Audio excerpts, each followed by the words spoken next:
So, dear students, let us see the next topic of our chapter, that is diffraction of light. Actually, up to this point, we have completed the half portion of the chapter, and that is related to interference of light. ठीक है, so अब आगे से यहाँ से हम लोग अगला सेशन देखेंगे, that is diffraction of light. So, what is this diffraction of light?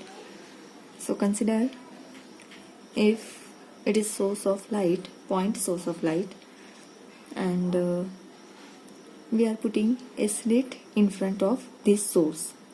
ठीक है, यहाँ पर अगर हम लोग पास एक सोर्स है, पॉइंट सोर्स ऐसा, इसके फ्रंट पर हम लोगों ने यहाँ पे एक स्लिट रखी हुई है. स्लिट मतलब बेसिकली हम लोग अपर्चर यहाँ पे कंसिडर कर सकते हैं. And here is a screen in front of this slit. ठीक है, अब ये जब लाइट यहाँ पे इल्यूमिनेट होगा, so what will be the pattern on this screen. See light किस तरीके से ट्रैवल करेगी. सो इस पॉइंट सोर्स से लाइट इस तरफ इस तरीके से इस डायरेक्शन में जाकर स्क्रीन पे कुछ इस पॉइंट पर जाकर, ठीक है, इंसिडेंट होगी यहाँ पर. एंड ये स्लिट की वजह से इतने पोर्शन से पास नहीं होगी और फिर बियॉन्ड द स्लिट कुछ इस तरीके से जाएगी. ये स्क्रीन हमारी कुछ यहाँ तक है. Now with respect to this slit, light हमारी कुछ इस तरीके से पास होगी एंड इस एक्सट्रीम लेवल से लाइट इस तरीके से पास होगी. ठीक है, मतलब ये लाइट का हमारा सोर्स ये है.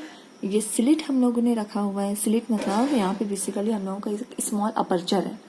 ठीक है, तो लाइट इस स्लिट के यहाँ से तो नहीं पास होगी, बट इस रीजन से यहाँ से पास होगी.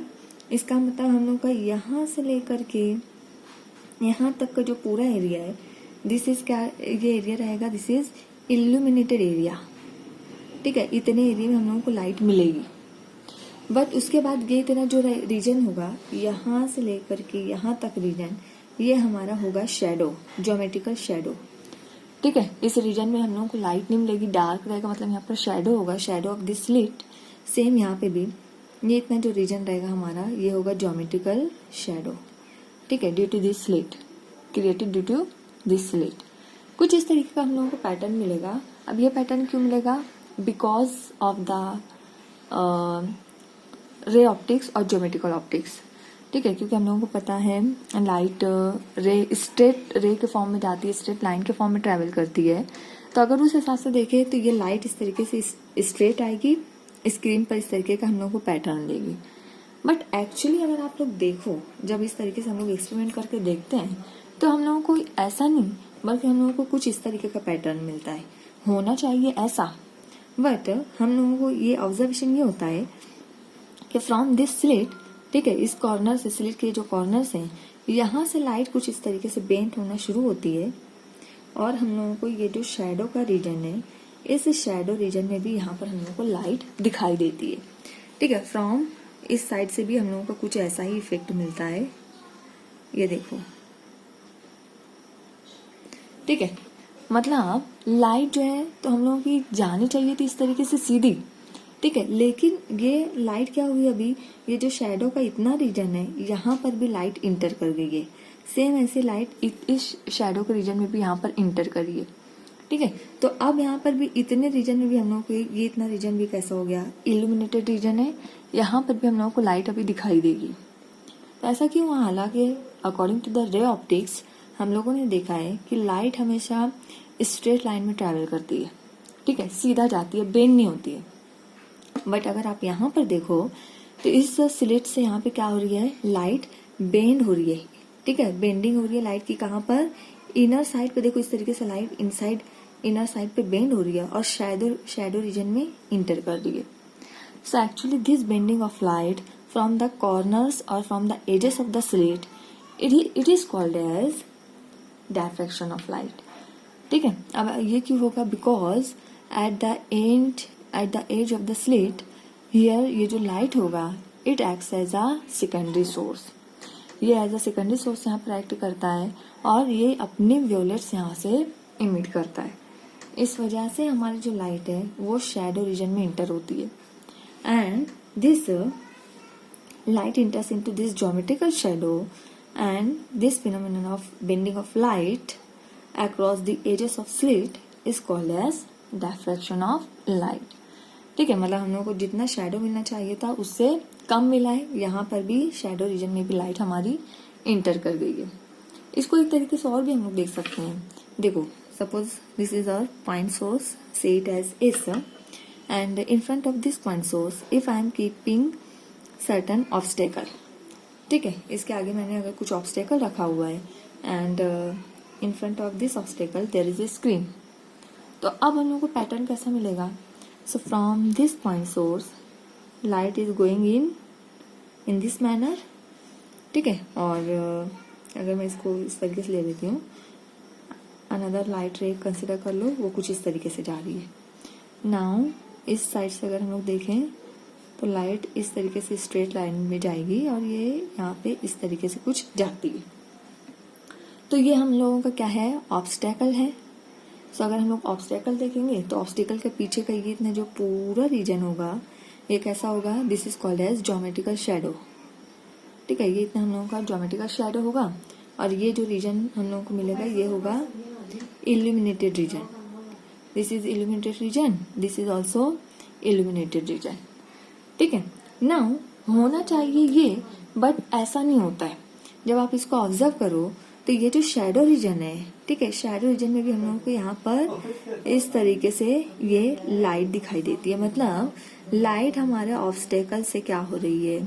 बेंड कर रही है, और ये जो शेडो रीजन है यहाँ पर इंटर करती है, ठीक है। सो दिस बेंडिंग ऑफ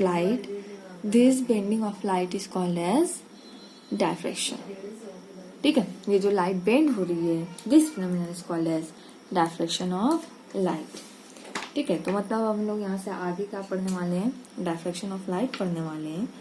और बेसिकली अगर हम लोग देखते हैं phenomenon of diffraction, so it is related to that of the interference, ठीक है। ये मेथड भी हम लोगों का, ये फिनोमेनन भी इंटरफ्रेंस से रिलेट ही करता है, उससे ही रिलेटेड है, ठीक है। तो चैप्टर के एंड में जाकर हम लोग दोनों के बीच में इंटरफ्रेंस एंड डायफ्रैक्शन क्या डिफरेंस है ये भी डिस्कस करने वाले हैं।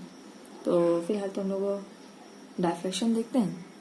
So diffraction can be classified into 2 types, ठीक है। अगर हम लोग टाइप की बात कर रहे हैं, types of diffraction, so it is classified into 2 types. First one is Fraunhofer diffraction, and second one is Fresnel diffraction, ठीक है। तो 2 क्लास में इसको डिवाइड कर सकते हैं। One is Fraunhofer diffraction, another one is Fresnel diffraction, and basically this classification is based on the distances, ठीक है। मतलब इस एक्सपेरिमेंट में जो उसने डिस्टेंस कंसिडर किया हुआ है, इस एक्सपेरिमेंट में उसने जो डिस्टेंस कंसिडर किया हुआ है, उस बेसिस पर हम लोगों ने क्लासिफिकेशन की हुई है। तो सबसे पहले हम लोग देख लेते हैं फ्रॉनहोफर डायफ्रैक्शन, ठीक है। So see here is the experimental setup for Fraunhofer diffraction, ठीक है। So for Fraunhofer diffraction, if the distance between primary source and the obstacle, or we can say slit, is very large, then that type of setup is called as Fraunhofer diffraction experiment या pattern कर सकते हैं। क्या condition क्या है? अगर हमारा जो सोर्स है और यहाँ पर जो हमारी स्लिट है उसके बीच का डिस्टेंस काफ़ी ज़्यादा रहा डिस्टेंस, उस टाइम पे जो हमारा डायफ्रैक्शन पैटर्न होगा दैट इज फ्रॉनहोफर टाइप, ठीक है, फ्रॉनहोफर डायफ्रैक्शन होगा। And if this distance is large, ठीक है, अगर ये डिस्टेंस ज़्यादा है तो we can introduce a convex lens here, and with the help of this convex lens there will be production of plane wave front, ठीक है। बेसिकली ये जो कॉन्वेक्स लेंस है हम लोग इसे यूज़ करके यहाँ पर एक पैरेलल वेव फ्रंट प्रोड्यूस कर सकते हैं. And here we can use one more convex lens for the convergence of parallel rays. ठीक है, तो यहाँ पर जो हम लोगों की स्क्रीन है, स्क्रीन के ऊपर डायफ्रैक्शन पैटर्न ऑब्टेन करने के लिए हम लोग एक और कॉन्वेक्स लेंस को यहाँ पर इंट्रोड्यूस कर सकते हैं. ठीक है, तो बेसिकली देखो फ्रॉनहोफर में क्या रहेगा कि ये जो हमारा सोर्स है और जो स्लिट है इसके बीच का डिस्टेंस ज़्यादा होना चाहिए. एंड इसके बीच में, इस डिस्टेंस के बीच में हम लोग यहाँ पे इन फ्रंट ऑफ द सोर्स एक कॉन्वेक्स लेंस इंट्रोड्यूस कर सकते हैं. ठीक है, और उससे क्या होगा, प्लेन वेव फ्रंट प्रोड्यूस होगी.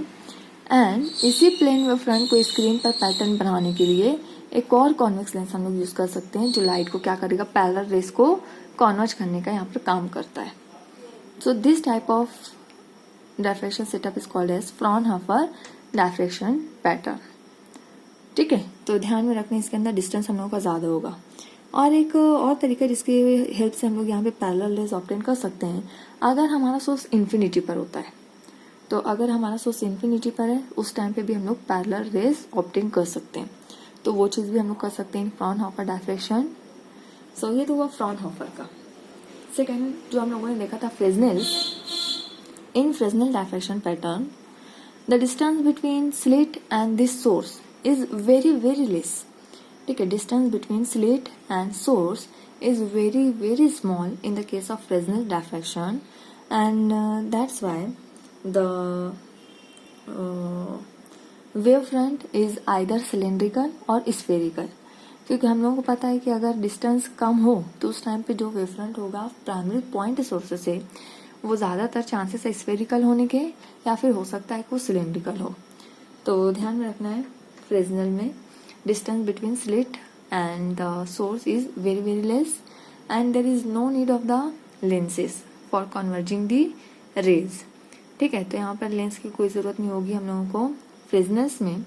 बट इस चैप्टर में हम लोग जो पढ़ने वाले हैं that is Fraunhofer diffraction pattern. ठीक है, तो फ्रॉनहोफर को लेकर ही हम लोग यहाँ पे सारे केसेस डील करेंगे. अभी किस तरीके से हम लोग यहाँ पे फ्रॉनहोफर को डिस्कस करते हैं तो इसको हम लोग नेक्स्ट लेक्चर में कंटिन्यू करते हैं.